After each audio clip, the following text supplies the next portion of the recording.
Você acompanha agora o Jornal da Rede Alesp. Tudo sobre o Legislativo do Estado de São Paulo. Olá, muito bom dia, 2 de fevereiro de 2021, terça-feira, eu sou Júlia Stanzioni. Olá, bom dia, eu sou a Tayana Conrad. Pois é, né, Thay? Mais um dia aqui com muita informação para os nossos telespectadores, muita coisa acontecendo. Ontem começaram os trabalhos aqui na casa, daqui a pouco a gente vai saber um pouco mais do que aconteceu ontem. Também tem informação de como vai ser durante a semana. Oficialmente, começamos o ano legislativo. Exatamente, começamos oficialmente, né, Júlia? Embora a gente saiba que os trabalhos aqui praticamente não pararam, né? É isso mesmo, então fica com a gente. Jornal da Rede Alesp. E olha só, o Jornal da Rede Alesp traz muita informação para você. Lá em Brasília foram eleitos o presidente do Senado, Rodrigo Pacheco, e da Câmara dos Deputados, o Arthur Lira, do Progressistas de Alagoas. E hoje as composições das mesas diretoras começam a ser definidas. Na despedida, depois de 4 anos frente à Câmara dos Deputados, o ex-presidente Rodrigo Maia se emocionou. Mais de 2.200.000 brasileiros já receberam a vacina contra a Covid-19, uma esperança para conter a doença que já matou 225.000 pessoas em todo o Brasil. O Jornal da Rede Alesp começa agora. Jornal da Rede Alesp. Tá, e antes da gente falar do que rolou ontem aqui na abertura de semana aqui dos trabalhos legislativos, só dizendo, né, tem lá no site do Governo do Estado, tem o vacinômetro, né? Sempre importante, a gente falou de vacina, 457.703 pessoas vacinadas até o momento. E olha só, a partir de agora pode acompanhar a vacinação também por município, então fica a dica. A Assembleia Legislativa iniciou as atividades do ano de 2021. A sessão inaugural foi marcada pela mensagem do governador João Dória a respeito da situação do Estado. A repórter Carolina Franca acompanhou a cerimônia e traz mais informações para a gente. A sessão aconteceu no plenário Juscelino Kubitschek e foi presidida pelo deputado Cauê Macris, do PSDB. Senhoras deputadas e senhores deputados, esta presidência declara instalados os trabalhos legislativos da terceira sessão legislativa da 19ª legislatura da Assembleia Legislativa. A cerimônia contou com a presença do secretário-chefe da Casa Civil Estadual, Antônio Carlos Rizek Maluf. O secretário que representou o governador João Dória realizou a entrega das medidas de interesse do governo do estado.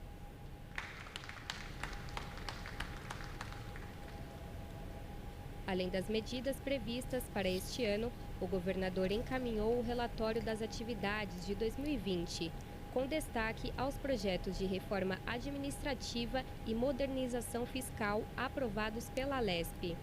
A deputada Carla Morando, do PSDB, falou sobre a parceria do Legislativo e Executivo. A importância entre o Executivo e o Legislativo é para que a gente possa fazer com que a economia ande, que a gente consiga fazer com que o Estado mantenha suas contas em equilíbrio, que a gente possa manter os serviços básicos em funcionamento, justamente o que foi o ano passado que nós aprovamos. Já o primeiro secretário da Alesp, deputado Enio Tato, do PT, ressaltou que os parlamentares devem continuar a reivindicar do governo paulista ações de enfrentamento da pandemia. E a gente tem que fazer um esforço muito grande para minimizar esse problema. Terminou o auxílio emergencial, o Estado deveria dar um auxílio emergencial, São Paulo é um estado rico. E uma das coisas que está me preocupando muito é a volta às aulas, né, na rede estadual, e também agora a decisão do governo do estado de fechar prontos-socorros dos hospitais estaduais, aqui na cidade de São Paulo, na região metropolitana. E num momento tão difícil, você imagina a população ficar sabendo que não vão ser mais atendidos na rede, nos prontos-socorros da rede dos hospitais estaduais. A sessão também oficializou a posse do deputado Murilo Félix, do Podemos. O parlamentar ocupa pela primeira vez uma cadeira no Legislativo e falou das expectativas. São demandas na área da causa animal, que é uma das minhas bandeiras, também no auxílio aos produtores de plantas e todos aqueles que atuam na área da produção rural aqui no estado de São Paulo, que nós sabemos que é o motor da economia no estado e precisam do apoio do governo do estado. Então, para que fosse revista essa questão do aumento da tarifa, houve uma suspensão, então nós estamos contentes em relação a isso. E na causa animal também nós estamos pensando em fazer um novo Estatuto de Proteção Animal, complementar o que nós já temos aqui, trazer novas leis, ouvir protetores e protetoras, entidades. São vários projetos que eu estarei colocando em pauta ainda no início desse ano. Muito importante ouvir, então, essa repercussão, né, Tayana, dos parlamentares nesse primeiro dia, esse pontapé inicial presencialmente, como você bem falou, né? Os trabalhos não pararam, nós ouvimos desde o início do ano, aqui no Jornal da Rede Alesp, muitos deputados que trabalharam nas suas bases no interior, não é mesmo? É isso mesmo, eles não pararam, muitos estiveram por aqui, inclusive, né? Inclusive participaram com a gente aqui das nossas entrevistas, aqui na bancada com a gente. Então, realmente, os trabalhos não pararam, nem o ano passado, que foi um ano de pandemia, e os trabalhos aqui continuaram de forma virtual. Outras vezes aconteceu também presencial, né, Júlia? É isso mesmo. E justamente para falar um pouco mais sobre essa volta dos trabalhos em 2021, a gente conversa agora com a nossa repórter, a Priscila Silvério. Bom dia, Priscila. A gente viu agora há pouco, né? Os trabalhos aqui na casa foram retomados ontem, então fala pra gente qual a agenda dessa terça-feira aqui no Legislativo Paulista. Bom dia. Bom dia, Julie, bom dia, Tayana, bom dia a todos que acompanham a programação da Rede Alesp. Agora já voltou ao normal, né, aí na Alesp. Então, ontem, com a cerimônia de abertura, né, de inauguração deste ano de 2021, os deputados, então, ali tiveram a leitura da carta do governador, né, enviando, então, as boas-vindas, né, para este novo ano e também pedindo apoio aos deputados nesse momento que nós ainda enfrentamos da pandemia, né, do novo coronavírus, em que a gestão pública precisa de apoio. Bom, então vou falar um pouquinho, porque hoje a casa já volta ao normal, né, ao normal, levando em consideração que o Palácio 9 de Julho continua fechado para o público por conta do novo coronavírus, há restrições, então, para a entrada no prédio, apenas pessoas convidadas ou que trabalham na casa que conseguem acesso, né? Mas a partir de hoje, ali no plenário Juscelino Kubitschek, as atividades já voltam de forma presencial ali com os deputados, tá? Então, às 2h30 da tarde, acontece o pequeno expediente lá no plenário Juscelino Kubitschek, então que os deputados têm um período de 5 minutos para falar sobre temas diversos, né? Eles podem levar tanto assuntos aí do parlamento, seus projetos de lei, suas pesquisas, as demandas que chegam então aos seus gabinetes, como também falar de temas que tratam do país, né? Que tratam do mundo, descobertas relacionadas ao coronavírus, enfim, eles podem falar o que quiserem. Depois, às 3h30 da tarde, os deputados inscritos podem fazer uso da palavra com um tempo um pouco maior, né? Podem discorrer, então, inclusive, de assuntos que vão ser debatidos à tarde, na ordem do dia, que começa às 4h30 da tarde. Então, nesse período, os deputados vão se unir, né, 4h30 da tarde, para a ordem do dia. Tem ali uma lista com os projetos de lei para aprovação, para discussão, alguns já são votados ali em bloco, então ali começa a negociação, né, em relação aos projetos, às 4h30 da tarde. Olha, lembrando que amanhã retomam também reuniões, né? Vai ser uma reunião virtual marcada para 11 horas da manhã. A reunião, então, é uma convocação, né, para uma reunião extraordinária do Conselho de Ética e Decoro Parlamentar, né? A presidente desta comissão, então, é a deputada Maria Lúcia Amari, e que faz essa convocação para amanhã, quarta-feira, 11 horas da manhã, em ambiente virtual. Olha, eu só queria lembrar vocês, né, que em breve, aí no prédio da Alesp, nós teremos uma unidade do Poupa Tempo. E essa unidade, inclusive, já começou ali com testes, treinamento de funcionários, e vão oferecer, né, 154 serviços aí no prédio 9 de julho, e também são 200 atendimentos por dia de forma presencial, 300 de forma virtual, lembrando que sempre com agendamento no site poupatempo.sp.gov.br. O Legislativo, então, voltando às suas atividades parlamentares e também trazendo novidades para a população. É com vocês, meninas. Obrigada, Priscila Silvério, pelas informações aqui da volta dos trabalhos na Assembleia Legislativa e essa informação importante aí da inauguração do Poupa Tempo também. Muito obrigada, Priscila. Ótimo dia para vocês. Bom jornal. Tchau, tchau. Muito bom saber, né, que o novo posto, né, do Poupa Tempo vai começar a funcionar, né, aqui na Assembleia Legislativa de São Paulo. Lembrando, é onde ficava o Detran, lá no subsolo. Então, as questões, todos os serviços do Detran foram incorporados pelo Poupa Tempo e justamente o Poupa Tempo vai poder disponibilizar outros serviços, né, para a população. E aí, durante a semana, ainda aqui no Jornal da Rede Alesp, a gente vai ter um representante do Poupa Tempo para contar um pouquinho sobre essa novidade aqui no Jornal da Rede Alesp.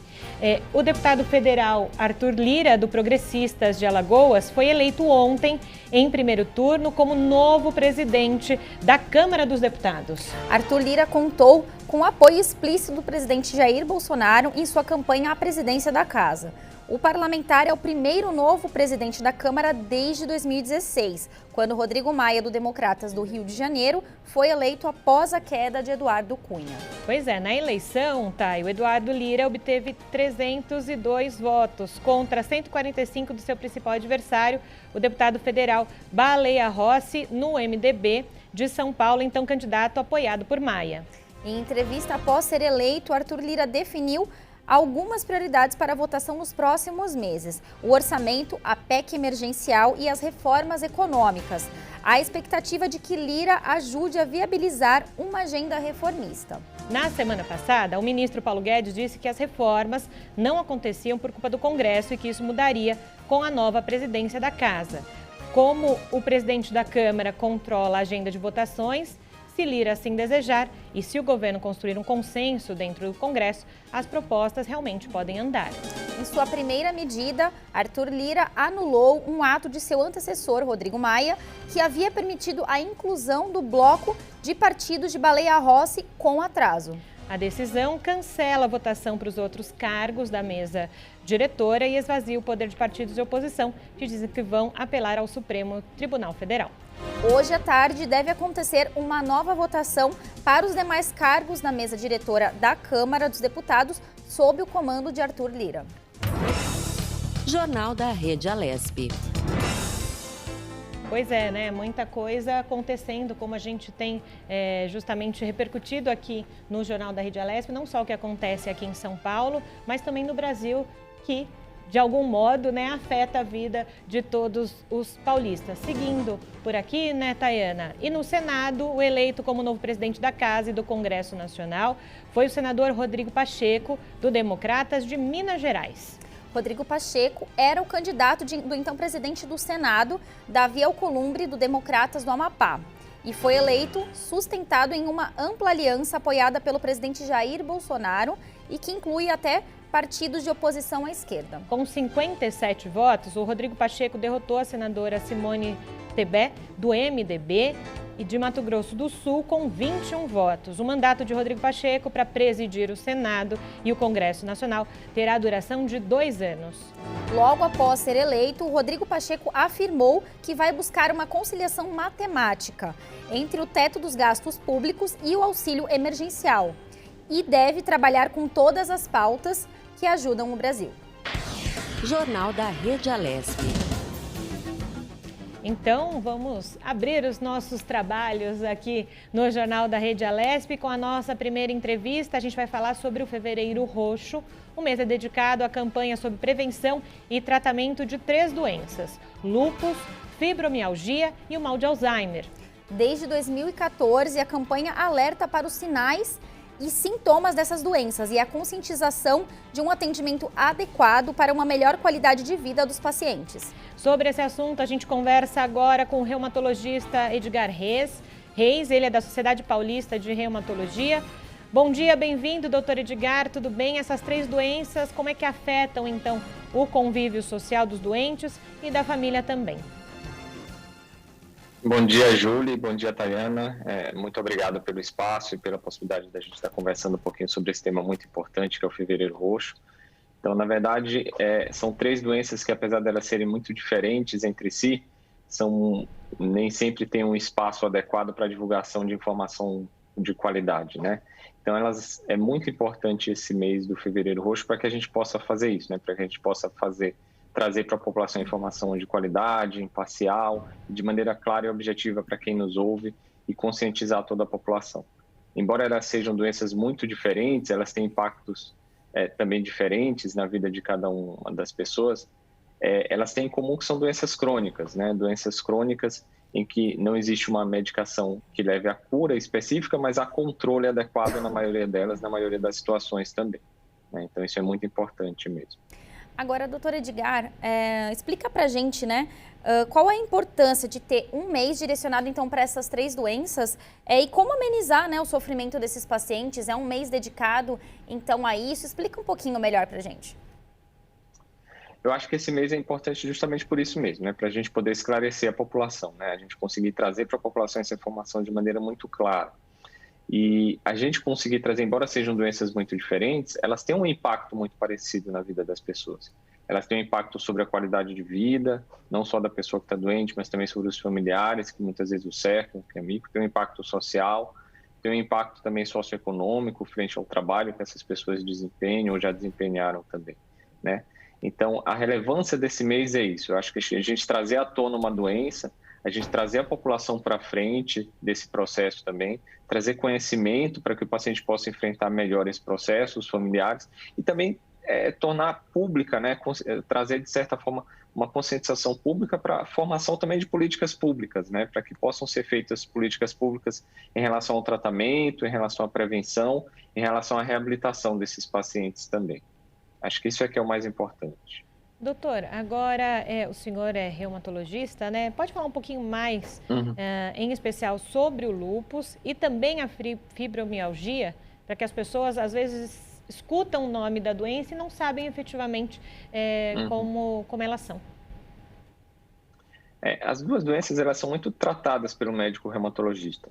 Embora o mês das 2 doenças seja agora em Fevereiro Roxo, elas são doenças muito diferentes, né? Eu posso começar falando um pouquinho sobre a fibromialgia. A fibromialgia é mais comum, é mais frequente que o lúpus. É uma doença que ela não é autoimune, ou seja, você não tem produção de anticorpos, você não tem produção de células inflamatórias, ela não é uma doença inflamatória, mas ela é uma doença que se caracteriza em que o paciente ele tem um quadro de dor crônica, ou seja, uma dor que persiste por mais de 3 meses, e é uma dor difusa, acomete o corpo inteiro. Então é muito comum daquele paciente que se queixa de dor no corpo inteiro ser uma melhora por mais que 3 meses. Em que a causa dela é uma alteração na produção e na liberação de alguns neurotransmissores que fazem o controle da dor. Então, a partir do momento em que você tem essa alteração nos neurotransmissores, você tem uma dor mais crônica. E esse quadro de dor crônica ele pode estar associado muitas vezes a distúrbios do sono, insônia, apneia do sono, roncos frequentes, mexer muito as pernas durante o sono, por exemplo. Pode estar associado a algumas doenças do ponto de vista psicológico, psiquiátricas, como, por exemplo, depressão, ansiedade, transtornos obsessivos compulsivos e principalmente a falta de atividade física. Então, por isso que quando a gente fala do tratamento da fibromialgia, a gente fala que o exercício físico ele é fundamental. A gente fala muito de um tripé, avaliar a atividade física do paciente, avaliar se o paciente tem algum distúrbio do sono e avaliar também se o paciente pode ter alguma alteração psicológica ou psiquiátrica que precise também de um tratamento. Por outro lado, quando a gente fala do lúpus, a gente já está falando de uma doença com outro espectro. É uma doença que você já tem uma produção de autoanticorpos, ou seja, o próprio organismo começa a produzir anticorpos e células que vão atacar algumas estruturas do corpo. Então, o lúpus ele é mais comum em mulheres mais jovens, do período desde que tem a primeira menstruação até antes da menopausa, ou seja, são mulheres e pacientes muito jovens, com uma expectativa de vida imensa, cheias de sonhos, né? Aí estão sendo criados nessa fase da vida de todos nós. E esses anticorpos que são produzidos pelo próprio organismo, eles atacam as células do sangue, eles podem atacar as articulações, podem atacar algumas estruturas do coração e pulmão, mesmo do sistema nervoso central, levando a sintomas sistêmicos, por isso que a gente chama de lúpus sistêmico, né? pode acometer qualquer fase do organismo. E alguns fatores podem ajudar a desencadear a radiação ultravioleta da exposição solar, algumas infecções, né? E o tratamento já é feito de uma outra forma diferente da fibromialgia. O tratamento ele já é embasado em medicações que vão diminuir a produção desses anticorpos, né? E de células inflamatórias, que muitas vezes são o que nós chamamos de medicamentos imunossupressores ou drogas imunossupressoras. E é muito interessante isso, porque os anticorpos eles são importantes para a gente está falando de uma época de infecção que a gente está vivendo, então a gente todo dia está produzindo anticorpos contra uma série de substâncias, e bactérias e vírus, né? Mas no caso das doenças autoimunes, esses anticorpos eles se voltam especificamente contra alguma estrutura do corpo, como no caso do lúpus. Agora, doutor Edgar, no caso da fibromialgia, né? Há estudos com medicamentos alternativos, como o uso do canabidiol. Como que o senhor avalia, então, o uso dessas substâncias para melhorar a qualidade de vida dos pacientes? Nossa, essa pergunta acho que é muito importante mesmo para a gente tentar esclarecer esse assunto que é tão relevante nesse momento também. Então, quando a gente fala da fibromialgia, o que a gente comentou antes, é uma coisa que tem que ficar muito clara. A prática de exercício físico regular é muito importante para o seu tratamento. Já tem diversos estudos científicos e diversas comprovações também que demonstraram que a prática de exercício físico regular melhora a qualidade de vida do paciente com fibromialgia, melhora a qualidade do sono, melhora a depressão, melhora a ansiedade, você consegue conviver melhor socialmente, conhece outras pessoas. Mas nem sempre realmente o exercício físico é suficiente, a gente precisa lançar a mão de alguns medicamentos que controlam e melhoram a dor.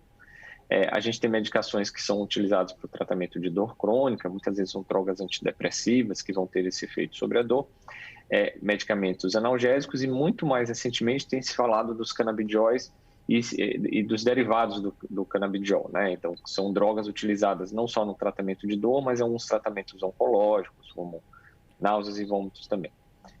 Ainda não existem estudos definitivos e que demonstram de maneira clara o seu real benefício na fibromialgia. Mas é um campo de estudo extremamente interessante, que a gente tem que ficar atento, e pode ser que daqui a alguns meses a gente já tenha alguma evidência um pouco mais concreta do seu real benefício. Para qual o paciente, que tipo de paciente, qual perfil de paciente vai se beneficiar mais com a medicação, por quanto tempo do uso da medicação e até mesmo a dose mais adequada para cada caso, né? Então, existem relatos de casos, né, com sucesso, mas os estudos clínicos ainda estão por vir. Eu tenho certeza que pode ser que se torne sim uma alternativa salutar e uma boa alternativa para o tratamento de dor crônica dos pacientes com fibromialgia, não só com fibromialgia, mas com outras causas de dor crônica também. Doutor Edgar, nós estamos falando então sobre fibromialgia, Alzheimer, lúpus, fazendo essa referência, né, ao fevereiro roxo. A gente sabe que são patologias que não têm cura, né? Como que a gente cuida então dessa qualidade de vida dos pacientes e como a família pode ajudar esses pacientes nessa qualidade de vida também? Eu acho que esse é outro ponto muito relevante também. E eu acho que uma coisa muito importante, né? A primeira coisa que a gente tem que tentar fazer é que o paciente entenda a doença que ele tem, né? A partir do momento em que ele consegue entender qual a doença ele tem, qual doença ele apresenta, como é o diagnóstico, como vai ser o tratamento, como é a evolução, eu acho que, e se a família faz parte desse processo, todo o processo anda de uma maneira muito melhor, mais clara e mais serena também. Então, compreender a doença faz com que o paciente tenha um melhor enfrentamento sobre ela mesma, né? Então, o paciente consegue enfrentar melhor a doença, ele consegue aderir melhor ao tratamento, ele consegue entender quais são os benefícios do tratamento que ele vai ter e como vai ser a sua evolução. E a qualidade de vida, eu acho que entra muito dentro desse contexto, né? Então, a prática do exercício físico regular é um ponto muito importante, porque ele melhora todo esse contexto da fibromialgia em relação a distúrbios do sono, psiquiátricos, e a gente tratar tudo isso que está em volta também. A família é fundamental, muitas vezes, dentro dessa participação desse processo. Não é incomum e não é infrequente a gente ver os pacientes com fibromialgia, a família pergunta para a gente durante a consulta, no acompanhamento, nossa, mas por que ela sente tanta dor? Eu não entendo, os exames são normais, eu não entendo por que dói tanto. E a gente trazer para a família essa compreensão traz mais tranquilidade para o processo, que o paciente realmente ele tem uma doença, que essa doença pode ser tratada, que ele pode melhorar e que ela pode fazer parte desse processo também. Muitas vezes algumas alterações psicológicas psiquiátricas podem estar associadas em 30% a 50% dos casos dos pacientes com fibromialgia. E muitas vezes esse contexto familiar é importante, né? Então a gente tentar entender o contexto social em que o paciente vive, o contexto psicológico, né, em que estão inseridos os seus processos familiares ou mesmo de profissão, para a gente entender isso também. Agora, doutor, o Fevereiro Roxo é um mês que, além de ser um mês de conscientização, é um mês também para que as pessoas entendam um pouco. E eu queria que o senhor falasse a respeito do preconceito, principalmente com relação ao lúpus e à fibromialgia. Então, o Fevereiro Roxo é também para essa conscientização, para quebrar um pouquinho essa questão do preconceito? É sim, né? Então, a gente sabe, né, que muitas doenças são vinculadas na mídia pela sua frequência, né? Então, a gente sabe, por exemplo, que já infarto, derrame, né, o acidente vascular cerebral, hipertensão, diabetes são muito vinculadas e é muito importante essa vinculação também dessas doenças mais comuns e mais frequentes, os tratamentos oncológicos, o câncer, mas infelizmente a fibromialgia, o lúpus nem sempre são capa de revista, né? Eles não saem na capa da revista, não saem, a não ser quando tem alguém famoso, eventualmente, que acaba saindo na mídia e a gente traz um pouquinho mais de informação mais clara. Mas acho que esse mês é muito importante para isso mesmo, para trazer essa informação para a população. A gente conseguir trazer para a população de uma forma muito clara, né? Então, é muito comum também, quando a gente vai atender o paciente pela primeira vez, ele fala assim, nossa, mas eu nunca escutei falar dessa doença, né? O que será que ela vai trazer para mim? Qual é o impacto dessa doença sobre a minha vida? Né? O que eu posso fazer para participar desse processo junto também, né? E o paciente muitas vezes vai procurar uma informação na internet, né? Essa informação na internet, de certa forma, ela é desvirtuada, ela pode ter um viés para um lado nem sempre tão verdadeiro, e aí o paciente pode entrar, de certa forma, em desespero por uma falta de informação. E quebrar o preconceito, né? Você trazer os novos conceitos, trazer essa informação nova, né? Então, de como vai ser a vida do paciente daqui para frente, que o paciente pode ter uma vida completamente normal, né? Eu sempre falo para os pacientes, assim, quem tem pressão alta tem que ter cuidado com o exercício físico, com a ingesta de sal, com o peso, enfim. O diabetes, do mesmo jeito, cuidado com o açúcar. E quem tem a fibromialgia e quem tem o lúpus tem que ter alguns cuidados específicos com relação à sua doença também, né? E isso faz parte desse processo. Então, esse mês ele é muito importante. E para que também o paciente ele consiga procurar um médico mais indicado, né? Então, para que ele procure o reumatologista se ele tiver alguns sintomas que surgiram algumas dessas doenças também. Doutor, pelo que eu entendi aqui, a campanha surgiu em 2014 lá em Uberlândia, Minas Gerais, mas não existe um calendário oficial dessa conscientização. Claro, muita dessa conscientização é feita por ONGs e as prefeituras e governos acabam aproveitando também isso para falar, mas não existe uma oficialização para esse calendário. Como é que, então, o poder público, os legisladores podem ajudar nesse processo, podem ajudar para que o Fevereiro Roxo seja algo dos calendários oficiais dos municípios? Eu acho que eles podem, sim. Eu acho que eles podem ajudar e trazer isso para a pauta, né, do legislativo também, né? Trazendo isso para a pauta e divulgando isso como vocês estão fazendo. Eu acho que isso é muito importante. Trazer para a pauta legislativa esse processo, né? E a partir daí, se pensar em políticas públicas que podem ser feitas, né? Políticas públicas mais simples, né? Desde acesso à prática de exercício, acesso a medicações, acesso ao sistema de saúde, né? Que possam ser feitos para esses doentes, não só naquele mês de conscientização, mas também de uma maneira permanente, né? Mas que esse mês de conscientização sirva para que se tenha um alerta a respeito desse processo, um alerta a respeito dessas doenças também.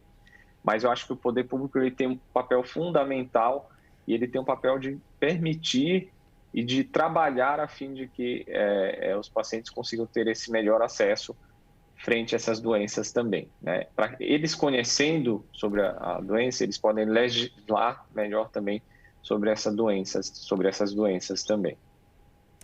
Tá certo, doutor Edgar Reis, reumatologista da Sociedade Paulista de Reumatologia. Eu queria agradecer aí a sua participação aqui no Jornal da Rede Alesp. Muito obrigada. Obrigado, Júlia. Obrigado, Tayana. A gente está sempre à disposição para vocês, tá bom? Muito obrigado. Bom dia, doutor. E o governador João Dória anunciou a liberação de mais de 5 mil litros de insumo farmacêutico ativo pelo governo chinês para a produção da vacina Coronavac. A informação foi confirmada durante a coletiva de imprensa do Comitê de Saúde do Estado nesta segunda-feira. O governador do estado de São Paulo, João Dória, informou durante a coletiva que o governo chinês liberou a exportação de mais 5 mil litros do IFA, insumo farmacêutico ativo para a produção da vacina Coronavac. A previsão de chegada desta nova remessa é dia 10 de fevereiro. Nesta quarta-feira, chega da China a remessa de 5.400 litros de insumos da vacina do Butantan, suficientes para a fabricação de 8.600.000 doses da vacina contra a Covid-19 pelo Instituto Butantan. São Paulo e a ciência seguem juntas pela saúde e pela vida. O presidente do Instituto Butantan, Dimas Covas, informou que com os litros de insumos liberados pelo governo chinês, será possível produzir 600 mil doses diárias. Ao todo, serão 17.300.000 doses até março deste ano. Ainda, segundo Covas, o governo solicitou a liberação de outros 8 mil litros de insumos e aguarda a resposta de Pequim. A produção com esse quantitativo de matéria-prima prosseguirá muito rapidamente até a integralização dos 46 milhões e, na sequência, vamos tratar aí dos 54 milhões que devemos já ter um cronograma nessa semana ainda, assim que consigamos aí assinar o contrato com o Ministério da Saúde. O governo de São Paulo anunciou a entrega de 587 mil doses da vacina Coronavac, desenvolvida pelo Instituto Butantan em parceria com o laboratório chinês Sinovac. O lote será destinado para a vacinação de idosos com ou mais de 90 anos. A imunização está prevista para o dia 8 de fevereiro. Na sequência, idosos acima de 85 anos. E esperamos, logo na sequência, atender também as pessoas de 80 a 84 e as pessoas com mais de 70 anos. Muito em breve, anunciaremos estas duas novas etapas de vacinação em São Paulo. Com esta nova entrega de vacinas, o Estado de São Paulo totaliza 1.700.000 doses da vacina do Butantan para o seu programa estadual de vacinação. O secretário estadual de Educação, Rocieli Soares, anunciou a criação de uma comissão médica de educação para orientar o retorno das aulas presenciais na rede pública estadual. Segundo Rocieli, a comissão irá trabalhar em conjunto com o Centro de Contingência da Covid-19.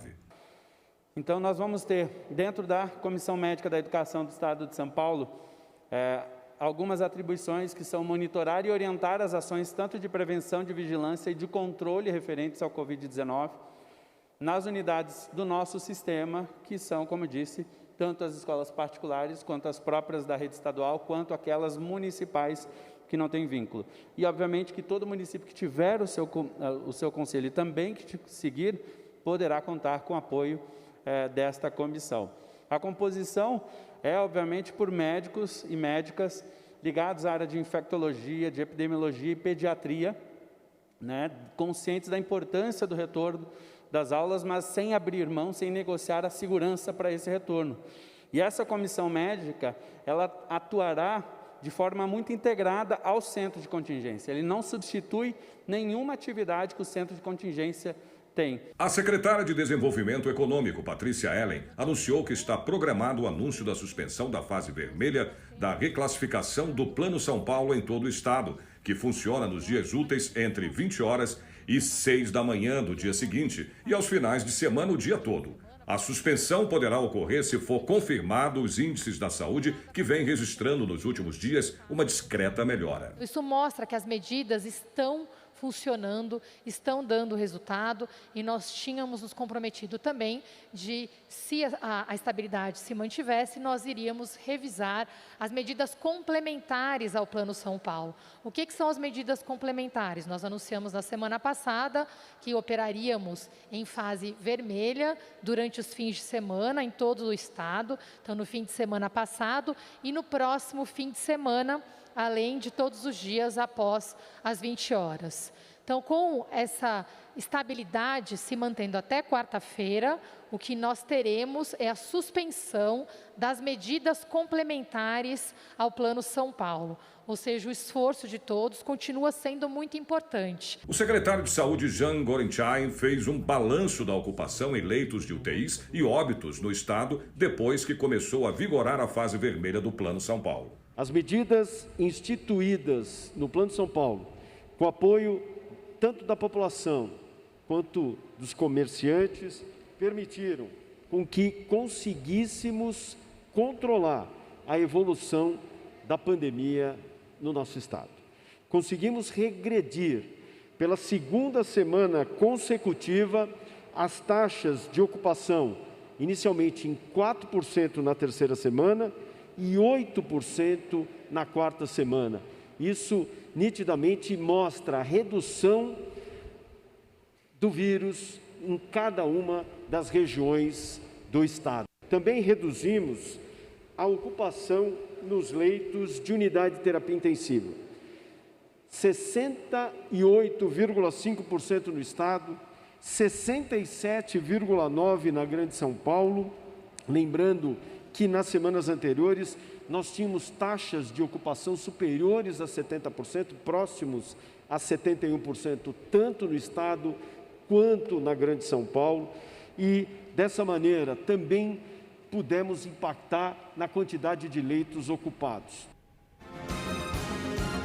Muito importante essas informações sempre da coletiva de imprensa, a gente repercutindo aqui, né, Tayana? Lembrando, a Rede Alesp sempre transmite, quando tem a coletiva do Estado, na íntegra, para você ter a melhor informação. E o Brasil deve receber nas próximas semanas 14 milhões de doses da vacina da AstraZeneca Oxford contra a Covid-19.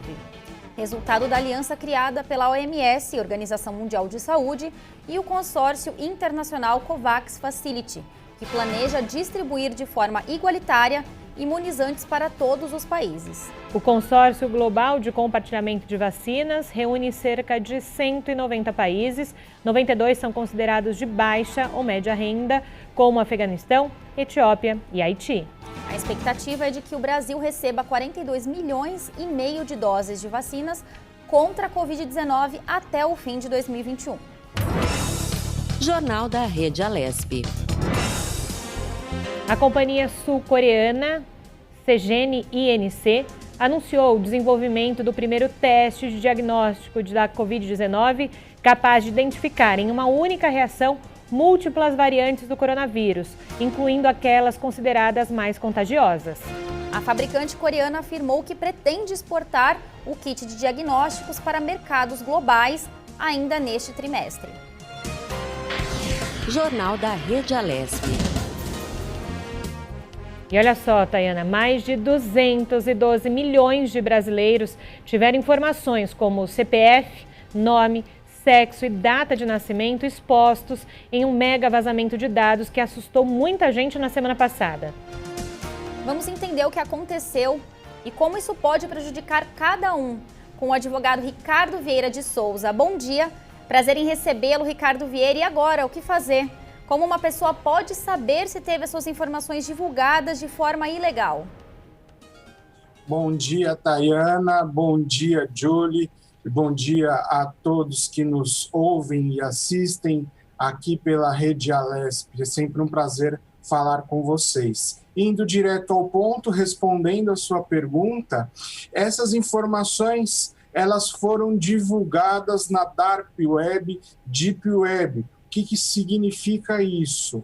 São conexões, são meios de se conectar a uma rede oculta de internet. Não é qualquer pessoa que consegue ter acesso a elas. E essas informações elas foram comercializadas lá.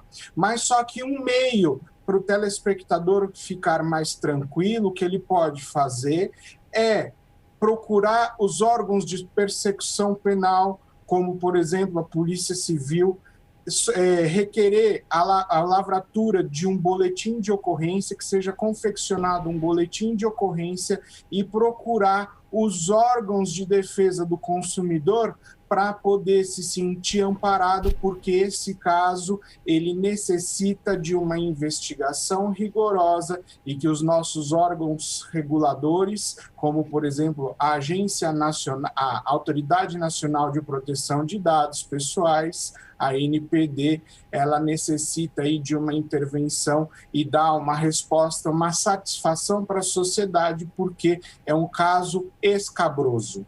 Pois é, doutor, é algo inacreditável, né? Porque não é, até nós conversávamos ontem no nosso grupo aqui de repórteres, justamente, uma coisa é você vazar uma senha que você consegue trocar outra coisa é você vazar o seu número de RG, outras questões, sua movimentação financeira e afins, não é? Primeiro, né, o senhor falou que merece uma grande investigação. Já se sabe de onde foram vazados esses dados? Ou quem vazou? Como funcionaria? E aproveitando o gancho da sua resposta inicial, quando o senhor fala nós, né, população, procurar um órgão de direito, além da polícia, seria o PROCON?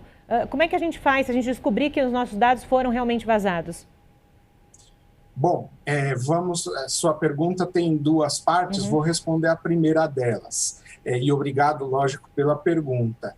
A primeira delas, a população, ela pode procurar o PROCON, sim, que é uma entidade que defende o consumidor, inclusive, a despeito disso, a gente já tem notícia que o DPDC, que é um órgão de proteção de defesa do consumidor lá de Brasília, do governo federal, ligado ao Ministério da Justiça, acionou algumas empresas solicitando esclarecimento, e também existem várias organizações não governamentais que também, associações que também procuram defender os consumidores nesses casos. Então, eu acho importante, sim, a população ter ciência que ela pode procurar esses órgãos. Já respondendo a segunda parte, o que eu vejo desse vazamento de dados? Eu penso que é um vazamento de dados com um compilado de vários bancos de dados. Por que isso? A gente tem notícia, como você bem disse, de RG e CPF que foram divulgados. Aí, dados de carros. Dados de carros estão no âmbito dos DETRANs estaduais e o DENATRAN, né? Então, esses dados foram vazados junto com o RG e CPF, dão a entender, e uma possibilidade muito grande, de que existem vários outros bancos de dados. Como também se tem notícia, a empresa diz que não, mas só que uma grande empresa de proteção de crédito, esses órgãos de proteção de crédito, teria também parte do seu banco de dados ali exposto por esses criminosos, né? Então, dá-se a entender que são múltiplos bancos de dados e, como eu disse, necessita de uma investigação muito grande, e eu falo também como usuário, como consumidor, porque a gente acaba se sentindo impotente nesses casos. Impotente porque eu não sei o que fazer, eu não tenho ideia do que está circulando por aí, né? E então precisa ter algum mecanismo de investigação que dê aí uma resposta à sociedade que ela merece. E se já me permite, vale lembrar também que além de quem acessou indevidamente esses dados, existe um crime em relação a isso, e quem compra esses bancos de dados, por eles serem produtos de crime, eles também respondem por crime lá no nosso Código Penal, porque estão adquirindo algo ilícito, produto de ilícito. Agora, uma outra curiosidade, ontem quando a gente estava conversando, inclusive no grupo de repórteres, por que o número de CPFs vazados é maior do que a quantidade de pessoas no país, né? Até eu peguei aqui, foram expostos 223 milhões de CPFs, é isso mesmo? O que a gente tem notícia é que foram expostos dados desses CPFs de pessoas que já faleceram, né? A pessoa faleceu, mas fica ali o registro do CPF, e o que a gente pode ter nesse ponto de vista? Como eu falei, esses dados vêm de múltiplos lugares, A gente precisa aprofundar essa investigação em relação a isso, de onde que vem, né? E também dá a entender que esses dados são coletados há muito tempo, que essa história não começou hoje, porque se a gente tem dados coletados de pessoas que já morreram, de CPFs inativos, é porque começou lá atrás. Então, o problema é muito maior.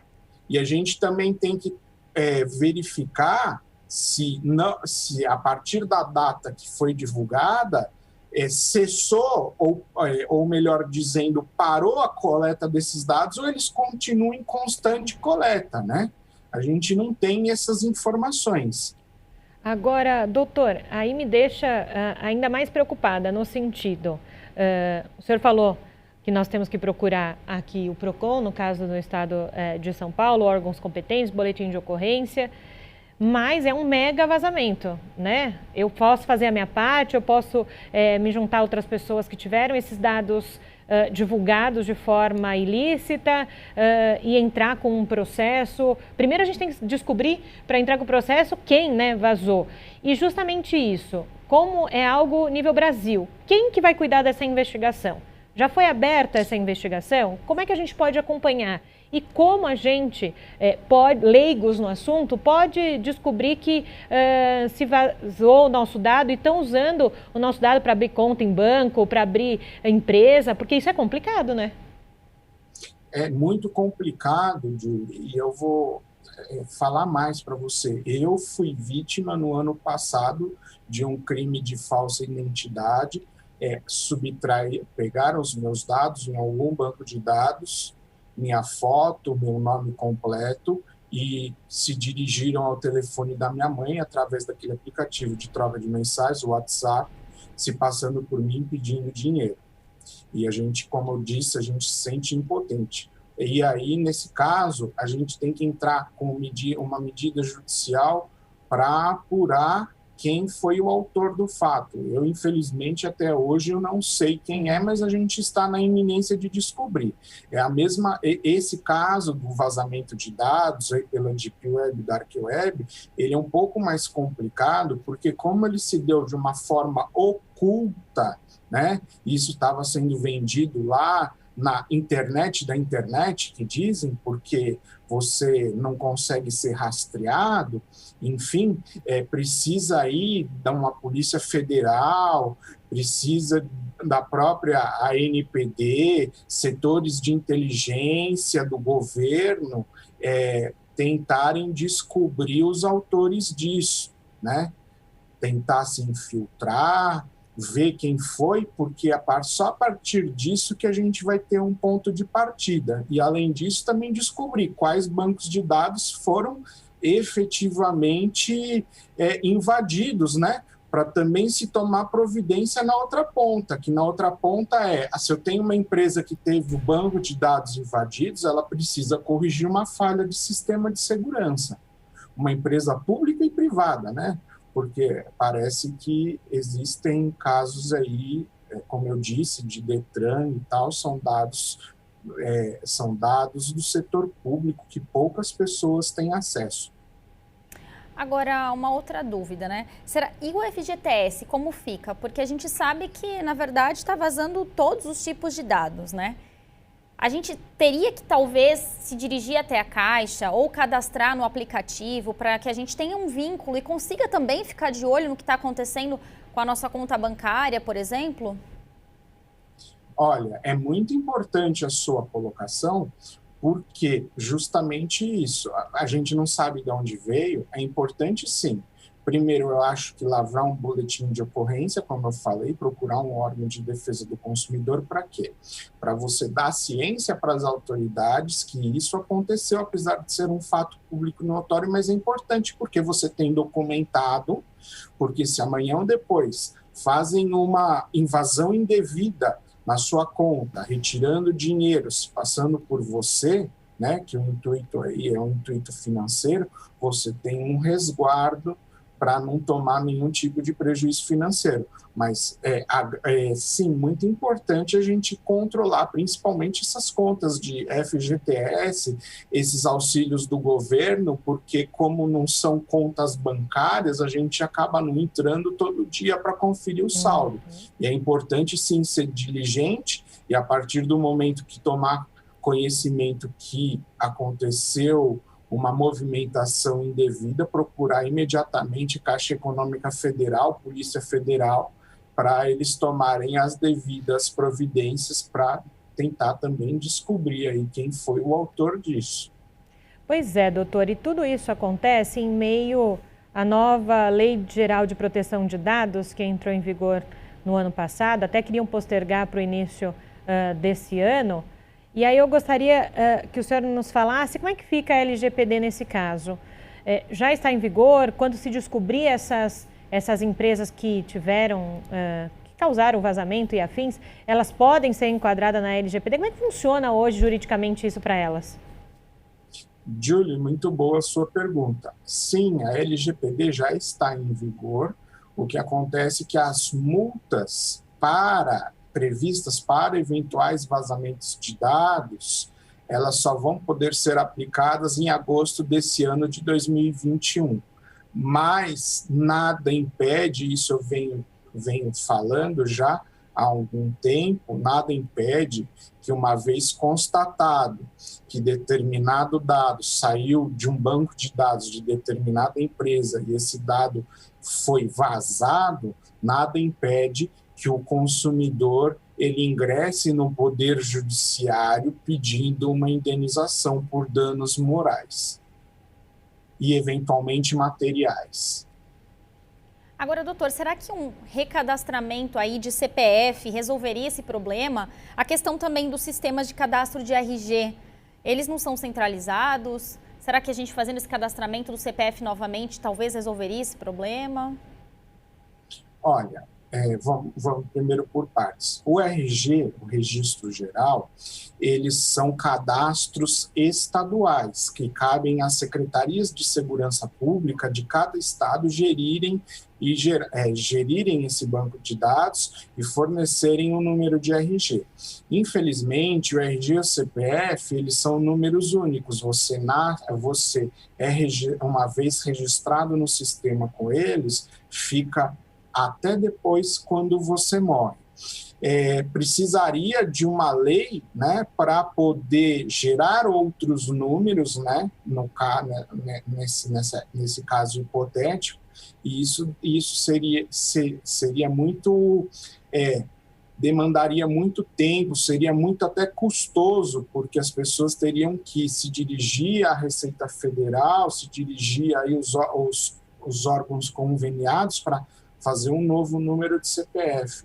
E, na verdade, isso eu acho inviável, até porque, infelizmente, hoje, quando a gente vai em algum lugar, por exemplo, num prédio comercial, acessar algum lugar que tem alguma vigilância, eles pedem o nosso número de RG. E a gente, às vezes, não sabe o que eles vão fazer com isso. A gente tem que, na verdade, se apegar à lei e fazer com que a Lei Geral de Proteção de Dados seja cumprida, porque garante um mínimo de segurança para o consumidor, para o cidadão. Bom, então mesmo se tratando de algo público, todo mundo sabe aí desse vazamento, né? Muitas pessoas aí são vítimas desse vazamento. O que a gente pode fazer até o momento é um boletim de ocorrência e ficar de olho, então, nas contas bancárias, FGTS, na Caixa. Não tem muito o que ser feito nesse momento, é isso mesmo, doutor? É isso mesmo. Vale lembrar, né, que esse vazamento de dados pode ter um desdobramento realmente patrimonial, onde as pessoas podem fazer invasões indevidas, e aí a gente tem que ficar de olho também. Eu gostaria de deixar algumas dicas para as pessoas ficarem de olho. A primeira, a gente já havia discutido, né? Ficar de olho aí no celular, nos extratos bancários de FGTS, de auxílios, para não ter nenhum tipo de problema.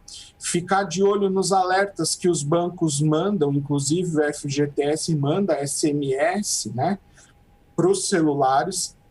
Só tomar cuidado com links suspeitos, não acessar nenhum link onde você não conhece. Recebi um link da Caixa Econômica, estou na dúvida. Liga na Caixa Econômica Federal e pergunta. Às vezes você vai perder lá 15, 20 minutos do seu tempo para ser atendido, mas é melhor do que você ter um prejuízo financeiro e aí você perder horas explicando que não foi você que fez aquilo. E também, né, sempre ter o seu sistema operacional atualizado, porque com esses mecanismos, pelo menos você garante um mínimo de segurança para que você não seja hackeado e aí não utilizem os seus dados de maneira indevida, acessem sua senha para fazer transações financeiras. Então, né, Tayana, doutor Ricardo, a questão é ficar de olho ainda mais nos nossos dados, na conta, nos nossos e-mails. Eu digo isso porque eu até comentava ontem com o pessoal que no meu e-mail, que eu uso em uma empresa, eu uso uma empresa online ali para saber score, essas coisas, eu recebi um e-mail do meu provedor aí, do e-mail perguntando se eu era eu mesma, né? No sentido que poderia ter vazado dado. Já é um indício, né, doutor? É um forte indício, porque geralmente essas confirmações de e-mail, para saber se o e-mail está correto ou não, eles vêm depois que você entra, por exemplo, no próprio site e atualiza o e-mail, eles pedem para você reconfirmar isso. Mas no caso que você está me contando, você não acessou esse banco de dados dessa empresa de serviço de proteção ao crédito e eles ficam mandando aleatoriamente. Isso é uma prática que chama phishing. Eles ficam mandando e-mails maliciosos até uma hora que a pessoa cai. É a engenharia social. Eles vão tentando, a gente tem que ser diligente. E vem a nossa lei aí, a nossa Lei Geral de Proteção de Dados Pessoais, reforçar, ajudar o cidadão que ele saiba quais dados as empresas coletam dele, porque tendo uma noção de quais dados as empresas coletam da gente, a gente tem como se policiar, como tomar cuidado, como se precaver. E é sempre importante o cidadão ter ciência do que ele precisa fazer. É um processo de educação digital. A gente precisa estar acostumado à tecnologia da internet para saber como a gente deve se portar em determinadas situações.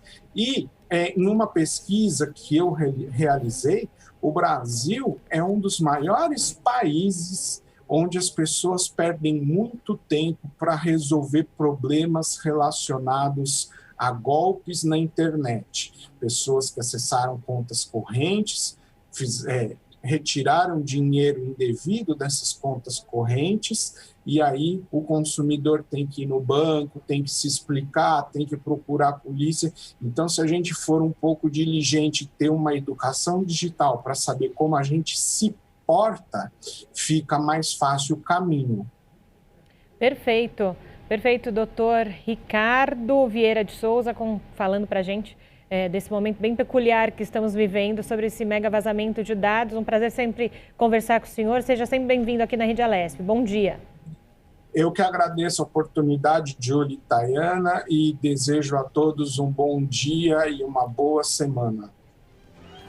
E nós continuamos por aqui, agora com uma boa notícia. A atriz Eva Vilma teve alta do hospital depois de passar 21 dias internada com pneumonia aqui em São Paulo. Ela testou negativo para a Covid-19. Durante o período de internação, a atriz de 87 anos precisou de suplementação de oxigênio. Eva Vilma deixou a UTI no último dia 19, depois de apresentar estabilidade hemodinâmica e evolução clínica satisfatória, mas seguiu internada no apartamento para otimização de parâmetros clínicos. Uma pesquisa feita nos Estados Unidos afirma que uma dose de vacina com a tecnologia mRNA pode bastar para quem já teve Covid-19. Depois de receber apenas uma injeção de vacinas de mRNA contra a Covid-19, pessoas que foram previamente infectadas mostraram níveis de anticorpos iguais ou superiores aos daqueles que receberam as 2 doses e nunca foram infectadas. A afirmação é um estudo publicado por pesquisadores da Icahn Escola de Medicina Monte Sinai, em Nova York. O estudo foi conduzido observando participantes que receberam as vacinas com a tecnologia que eu falei, o mRNA, sem especificar se seriam da Pfizer ou da Moderna, ambas em uso nos Estados Unidos. Jornal da Rede Alesp.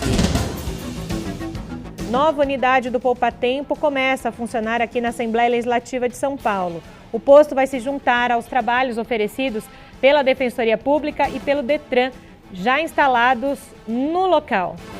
A presença da instituição na sede do Legislativo Paulista foi adotada pela mesa diretora da Alesp para incentivar a maior presença na população. A ação visa trazer mais facilidade por meio da tecnologia e inovação, com o intuito de realizar os serviços prestados. O deputado Carlos Gianazzi, do PSOL, comentou sobre os benefícios previstos com a instalação da unidade. Olha, essa nova unidade do Poupa Tempo dentro da Assembleia Legislativa é importante, né? Facilita a vida da população, porque ela é aberta ao público, não só as pessoas que frequentam a Assembleia Legislativa, mas qualquer pessoa pode acessar a Assembleia Legislativa e utilizar o Poupa Tempo, né? As pessoas que moram longe, enfim, é uma outra alternativa importante para facilitar a vida das pessoas nessa questão de documentação, nessa questão burocrática. Já o deputado Castelo Branco, do PSL, elogiou a proposta para auxiliar os paulistas que moram em área de difícil acesso a esse tipo de atividade. A Assembleia Legislativa de São Paulo está muito bem localizada, em área estratégica, no centro dos Jardins, aqui o Ibirapuera é uma área nobre e tinha uma carência desse tipo de serviço que as pessoas tinham que se deslocar até o centro. Portanto, a Assembleia cumprindo novamente o seu papel de Casa do Povo. O serviço está de excelência, vai atender uma expressiva parcela da população que mora no entorno e é mais uma opção que o cidadão do Estado de São Paulo tem para regulamentar seus documentos. Vale ressaltar que os atendimentos presenciais serão feitos por meio de agendamento de data e horário pelo portal do Poupa Tempo, em poupatempo.sp.gov.br ou aplicativo do próprio órgão. Além disso, devido à pandemia da Covid-19, a capacidade de pessoas deve funcionar de maneira reduzida. Jornal da Rede Alesp. E agora temos um convidado aqui no estúdio, no Jornal da Rede Alesp, é o defensor público Carlos Issa, responsável pelo setor, então, de Defensoria Pública aqui na Assembleia Legislativa de São Paulo. Olha só, o posto de atendimento funciona aqui no Palácio 9 de Julho desde 2018, prioriza o atendimento gratuito a quem não pode pagar. Bom dia, bem-vindo, doutor, aqui aos nossos estúdios para falar, então, desse serviço importante que nós temos aqui no Palácio 9 de Julho. Há quanto tempo, a gente falou agora há pouco, desde 2018, como é que, então, nesses últimos anos, tem funcionado a Defensoria aqui na Alesp? Bem, antes de mais nada, eu gostaria de agradecer o convite da Alesp para falar sobre o atendimento da Defensoria Pública. A Defensoria Pública que é uma instituição pública que tem por função atender, prestar assistência jurídica às pessoas que não podem custear advogado, né? A gente garante acesso à justiça às pessoas mais pobres que não podem pagar por advogado e o nosso atendimento, agora, nesse período de pandemia, tem sido feito da mesma maneira como você mencionou a respeito do Poupa Tempo, também por meio de agendamento do nosso novo sistema de atendimento virtual, que pode ser feito no nosso site, que é o site da Defensoria, que é o www.defensoria.sp.def.br e nesse site os usuários e usuárias vão encontrar um link por meio do qual se fará esse atendimento, se iniciará um diálogo e essa pessoa vai apresentar o seu problema, o seu problema jurídico e vai interagir por meio do nosso atendimento inteligente e vai, nesse ícone, vai descrever o seu problema jurídico e vai poder agendar um atendimento, um dia e hora, para que ele seja atendido pelos nossos profissionais da Defensoria Pública. Então, Carlos, a primeira questão, então, a ser feita é entrar no site, faz a sua denúncia ou diz o porquê você está entrando em contato e aí, então, o pessoal da Defensoria, a gente está falando aqui no caso da Lesp, vai analisar e vai começar uma conversa, isso tudo virtualmente, antes de se marcar um encontro presencial, se for o caso. Exatamente isso. Por meio desse assistente virtual, o usuário ou a usuária apresenta o problema, esse assistente virtual vai identificar qual é a demanda jurídica, né, qual é o problema jurídico que trouxe esse cidadão ou cidadã à Defensoria Pública e a partir desse diálogo que é feito por meio desse assistente virtual, a pessoa vai ter o seu problema identificado e ao final desse diálogo haverá a possibilidade de agendar uma data para atendimento futuro, quando, então, definitivamente a pessoa vai poder apresentar o seu problema jurídico. Ao final desse diálogo, ela recebe um link com uma senha para esse atendimento futuro, que ela mesma escolherá a data e horário. Perfeito, Carlos. E após esse trâmite, a gente está apontando aqui um pouquinho dos bastidores de como funciona, porque às vezes as pessoas não conhecem os caminhos, né, efetivamente. Depois desse encontro virtual, vamos dizer assim, né, desse feedback do pessoal da Defensoria, qual que é o próximo passo? Depois da análise do que foi denunciado, qual que é o próximo passo, então, de ação da Defensoria? Sim. Uma vez identificada a demanda, o problema jurídico da pessoa, né, a Defensoria, então, estabelece uma estratégia de atuação que pode ser uma atuação extrajudicial, visando uma composição extrajudicial de conflito, evitando, portanto, a judicialização. E, em outros casos, a judicialização se faz necessária e, com base nas informações colhidas e nos documentos fornecidos, inclusive virtualmente, pelos usuários, a Defensoria então, Pública prepara eventualmente uma demanda judicial, ou seja, uma ação propriamente dita perante o Judiciário. E desse modo, então, a Defensoria Pública garante acesso à justiça às pessoas que mais precisam. Sim, justamente aproveitando o gancho do que você falou agora, né, a Defensoria Pública é justamente para ajudar aquelas pessoas que não têm a condição de pagar um advogado, enfim. Mas quais são os grupos que se enquadram no atendimento da Defensoria Pública? Qualquer pessoa, entre aspas, eu digo, pode procurar a Defensoria? Como é que as pessoas... como é que a Defensoria, então, entende que aquela pessoa pode ser, então, defendida gratuitamente? Bem, a Defensoria Pública, como a gente acabou de mencionar, uma instituição voltada ao atendimento de pessoas pobres, que, assim entendidas, aquelas famílias cujo rendimento mensal não ultrapassa 3 salários mínimos. Então, esse é o corte que fazemos para atendimento de pessoas consideradas pobres para a Defensoria Pública. Há outras exceções em que esse limite econômico-financeiro não é observado. Um ótimo exemplo é o exemplo de violência doméstica. As pessoas em situação de violência doméstica, notadamente as mulheres, elas serão atendidas pela Defensoria Pública e esse corte econômico-financeiro, esse limite de 3 salários mínimos não será exigido para que ela seja atendida pela Defensoria Pública. Perfeito, é importante a gente também elucidar isso, porque senão todos acabam procurando a Defensoria Pública. A Defensoria tem esse dever social, né? Então, com essas pessoas de baixa renda que precisam desse auxílio. Desde 2018 existe um posto da Defensoria Pública aqui na Lesp. E é importante que se tenha departamentos como esse aqui dentro da Casa Legislativa, também conversando com o Legislativo, né, Carlos? Sim, sem dúvida.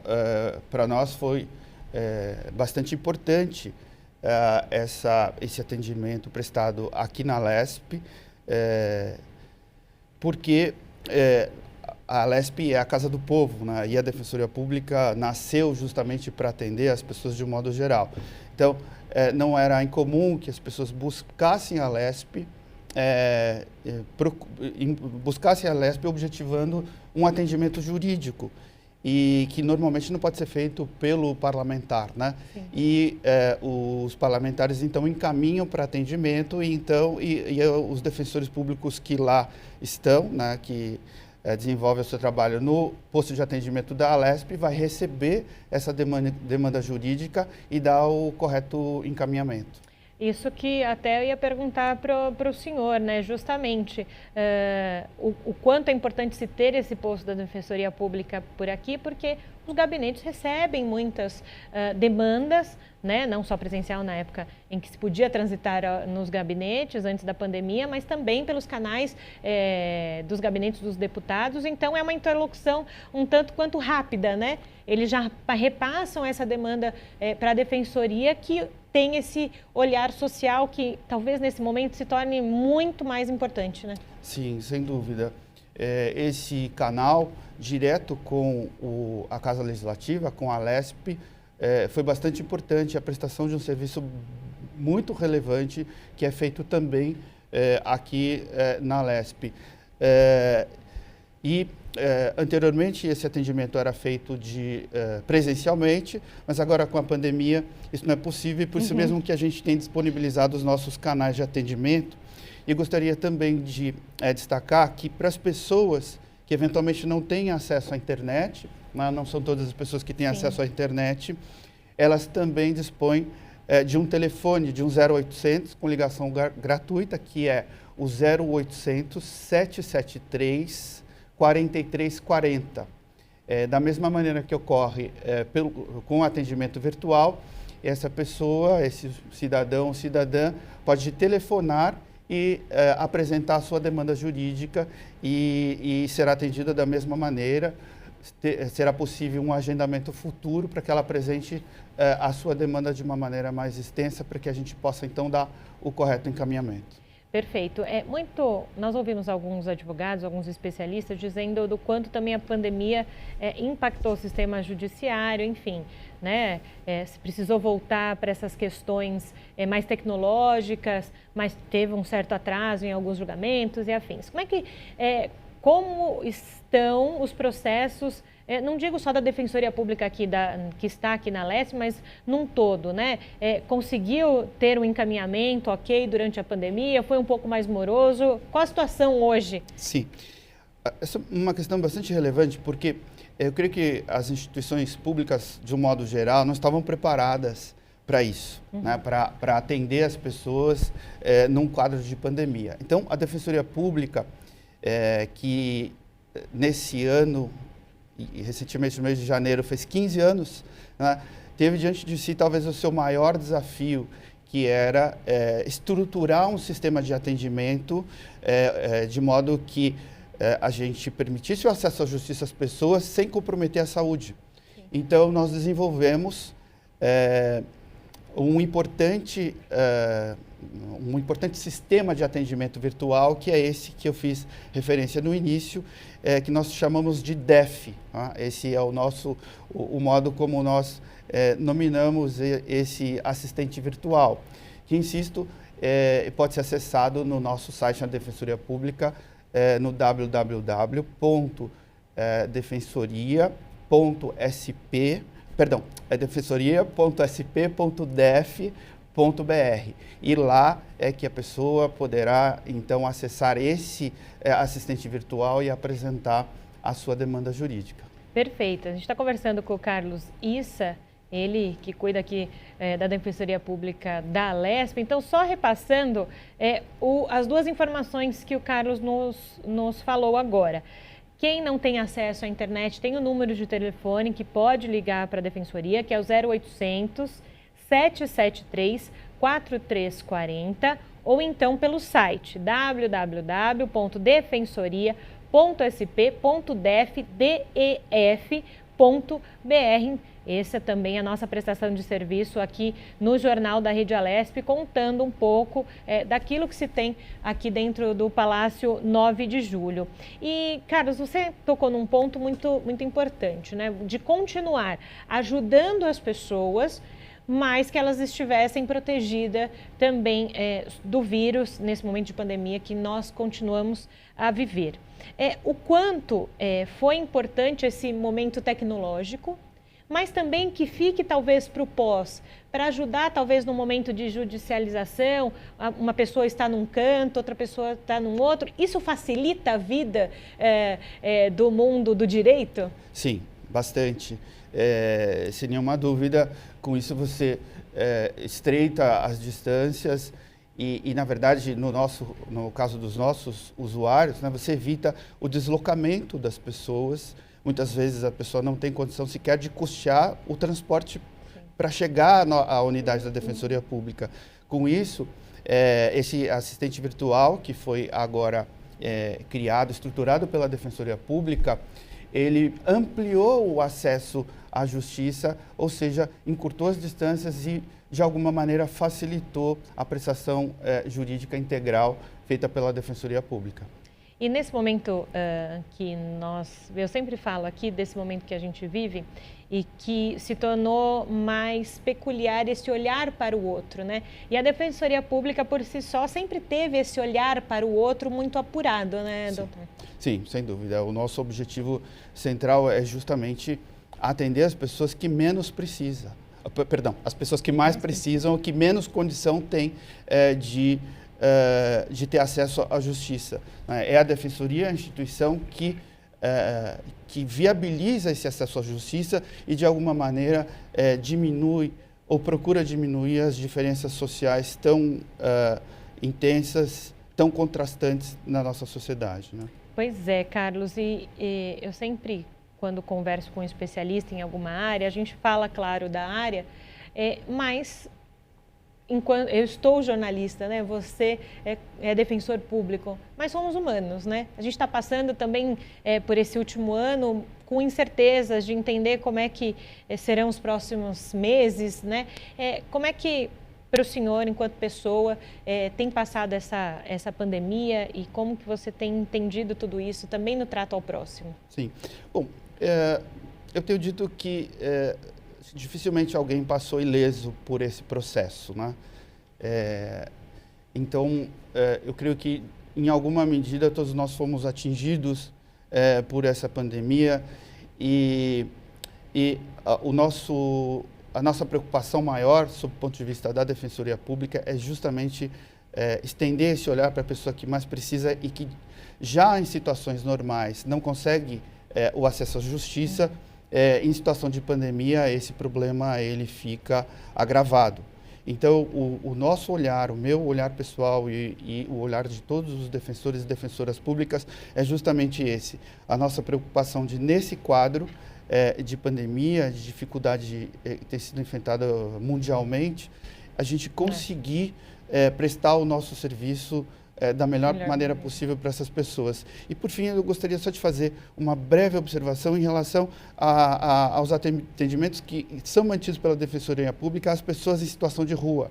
São essas as mais excluídas, né? Então, a Defensoria Pública tem mantido um atendimento, esse presencial, por meio das nossas vans, em locais onde essas pessoas se concentram.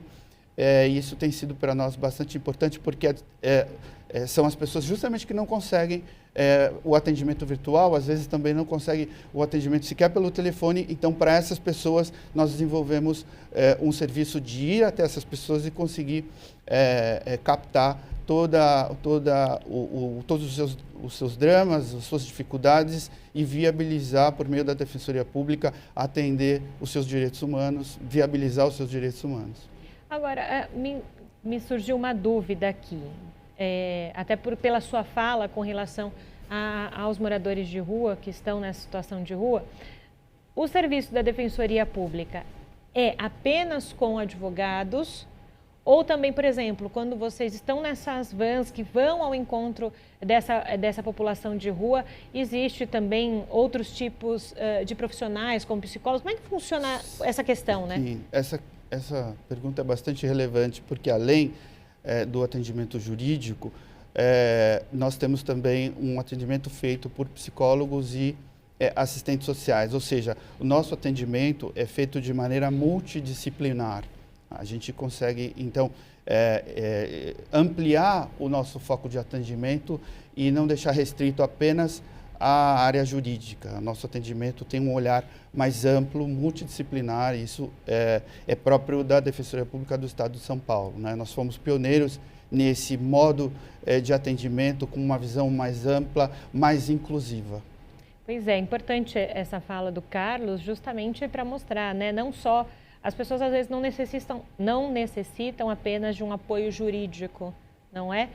Muitas pessoas, principalmente nessa situação de vulnerabilidade, precisam entender um pouco sobre eles, né? Talvez nas famílias podem existir crianças que precisam de ajuda, até mesmo os pais com isso. Então é importante essa questão do ser múltiplo, né, Carlos? Sim, sem dúvida. A nossa atuação é multidisciplinar justamente visando não se restringir ao aspecto jurídico e permitir um atendimento mais amplo para essas pessoas mais necessitadas. Perfeito. Então eu vou repassar aqui a informação, né, do telefone do site, porque é muito importante. O Jornal da Rede Alesp faz essa prestação de serviço por aqui, traz para você, como o Carlos hoje falando da Defensoria Pública, que também atua dentro da Alesp. Relembrando então, o telefone para ligação gratuita 0800 773 4340 e também o site www.defensoria.sp.def.br. Olha, Carlos, te agradeço demais por você ter vindo aos nossos estúdios, contar um pouco para quem está em casa sobre as ações da Defensoria e o quanto é importante tê-la aqui conosco no Palácio 9 de Julho, que ontem começou oficialmente o ano legislativo, né? Apesar, a gente já ressaltou, os deputados não pararam, a casa não parou, mas, enfim, começamos o ano, né? Bem, a Defensoria que agradece a oportunidade de esclarecer para a população de que maneira nós continuamos a prestar o nosso serviço. Perfeito, muito obrigada, Carlos. Obrigado. E a gente segue por aqui no Jornal da Rede Alesp dizendo: o calor intenso desse verão já reflete no nível dos reservatórios de água do Sudeste e do Centro-Oeste do país. Em janeiro foi o menor índice registrado desde 2015, segundo dados do ONS, o Operador Nacional do Sistema Elétrico. No último domingo, os reservatórios das hidrelétricas dessas regiões, responsáveis por mais da metade da energia do país, tinham um armazenamento médio de 23% apenas. Mesmo com registros tão baixos, tanto o Operador Nacional de Energia quanto o governo federal negam, então, essa falta de energia. O nível dos reservatórios é reflexo das chuvas abaixo da média. O período chuvoso nas duas regiões vai de novembro a abril. Jornal da Rede Alesp. Lembrando que também nessa semana passada, nós ouvimos aqui no Jornal da Rede Alesp, falando justamente também sobre a questão de segurança aqui na Casa Parlamentar, né, toda a nova questão de segurança. Então, sempre importante dizer o que faz a Casa Legislativa, além também dos nossos deputados. A Agência Nacional de Telecomunicações, a Anatel, adiou a aprovação da proposta de edital para o leilão de frequências do 5G, a telefonia e internet móvel de quinta geração. O presidente da Anatel, Leonardo Eulis de Moraes, pediu vista do processo e prometeu trazer o voto até o dia 24 de fevereiro. A A expectativa é de que o certame aconteça ainda no primeiro semestre de 2021. Continuando as informações aqui no Jornal da Rede Alesp, o Jared Isaacman, executivo de uma startup de processamento de pagamentos, está financiando uma viagem multimilionária ao espaço a bordo da cápsula Crew Dragon, da SpaceX, empresa do bilionário empreendedor sul-africano naturalizado americano, o Elon Musk, que atualmente é o homem mais rico do mundo. Esse pode ser o primeiro voo em órbita tripulado, então, inteiramente por não astronautas. O Jared disse que comandará a missão, que tem partida prevista para o final já de 2021, olha isso, e que irá fazer uma viagem de vários dias na órbita da Terra. O executivo, Tayana, já comprou 3 assentos adicionais a bordo da missão e um deles será presenteado ao vencedor de um concurso aplicados a clientes de sua plataforma de e-commerce, a Shift4Shop. Acho que eu vou me cadastrar lá, Tayana, para tentar ir para o espaço. O que você acha? Você iria numa dessa? Ai, Júlia, eu acho que eu deixo para você, já que você tá corajosa, se cadastra. Na verdade, corajosa não, mas só pensar de ver o espaço, quer dizer, ver a Terra da órbita deve ser muito legal. Pelo menos no imaginário, quando a gente vê alguns filmes, é muito legal. Agora, ir oficialmente, eu não sei, mas vai que, né? É. Eu acho que tem gente que vai querer ir aqui no Brasil. Eu conheço alguns que querem ver o mundo do lado de fora. Quer dizer, o mundo do lado de fora não, a órbita, né, Júlia? Presta atenção. O preço médio da gasolina comum no Brasil subiu 2,76% em janeiro, na comparação com o mês anterior. Thay. O valor que já havia subido de junho a dezembro voltou a aumentar em janeiro pelo 8º mês consecutivo, chegando a R$ 4,84, acumulando uma alta de 20,8% em relação a maio. Girando ainda as informações aqui no mundo, o Conselho de Segurança das Nações Unidas realiza hoje uma sessão para tratar do golpe de Estado dado ontem por militares em Myanmar, no Sudeste Asiático. A prisão da líder democrática Aung San Suu Kyi fez o governo dos Estados Unidos falar na imposição de sanções junto aos outros países. É uma situação bem complicada em alguns países do mundo que ainda sofrem esse tipo de intervenção. Então a gente continua também repercutindo essas questões aqui no Jornal da Rede Alesp. E teve multa para a Conmebol. A Conmebol foi multada em R$14 mil por conta da aglomeração de torcedores na final da Libertadores da América no último sábado, Thay. O jogo aconteceu no sábado no Maracanã. E segundo a Vigilância Sanitária, torcedores ficaram expostos à transmissão do vírus da Covid-19. Pois é, de acordo com a Conmebol, faixas foram colocadas nas cadeiras para que fosse mantido o afastamento social ali entre os 5.000 convidados, 5.000 convidados permitido para a partida. E os torcedores também tiveram de apresentar exame de PCR negativo, feito em até 96 horas antes do jogo. Ainda segundo a Conmebol, durante o jogo, o sistema de som lá do Maracanã avisou aos convidados para usarem máscara o tempo todo e manterem o distanciamento social.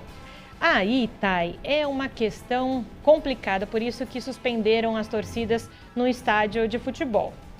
Como é que você coloca as pessoas no meio de um jogo, aí depois sai o gol lá aos 53 do segundo tempo, que foi aquela muvuca das pessoas em cima dos jogadores, fica muito difícil. Por isso que aqui no estado de São Paulo ainda não pode ter torcida no estádio de futebol. E o Jornal da Rede Alesp vai para um rápido intervalo. Nós voltamos em instantes com mais informações para você, não saia daí.